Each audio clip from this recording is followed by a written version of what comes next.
Hi, today we're here with Naomi Levine. Naomi has a master's in social work and she's been working the last 12 years more and more with people going through divorce, both helping couples with their breakup and of course children and helping them through divorce. Hi Naomi, how are you? Good, thanks. Great.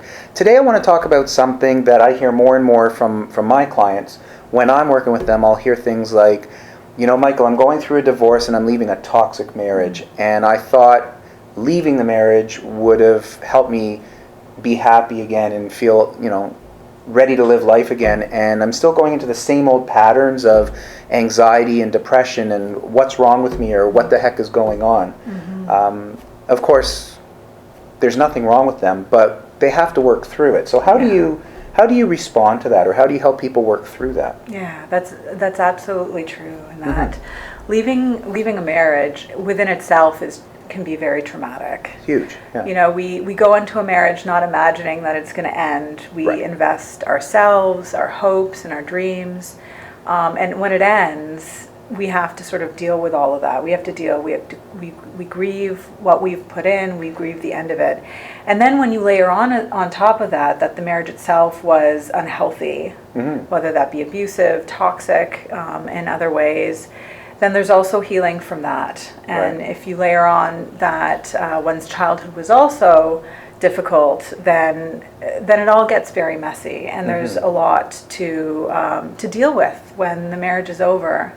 And yes, I mean, leaving a toxic marriage can be a big relief. But then the next step is also the period of healing, which can take some time.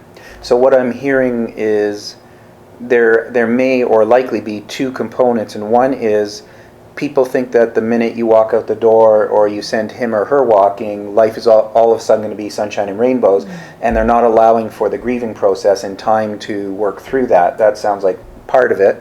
And the other part of it that I just heard is it may not be all just because of what happened in the marriage. It could also stem from experiences all through life. Am I hearing, are those both probably what's going on? Absolutely. Okay. Yeah. And there's challenges, within oneself that may be symptoms of anxiety and depression, and there may be relational challenges that the individual needs to work through. Right. So I guess you help people work through the process. It's a grieving process, just like, heaven forbid, the death of someone. You are grieving the death of a marriage. It might have been hopefully for the right reasons, but you're human. You still have to go through the process, and that's where often, just getting together with friends in a glass of wine is good emotional support, but they need to work with a professional often to work through that process, and you can be happy again, and you will be happy again. You just have to work through it step by step. Is that fair to say? Okay, great.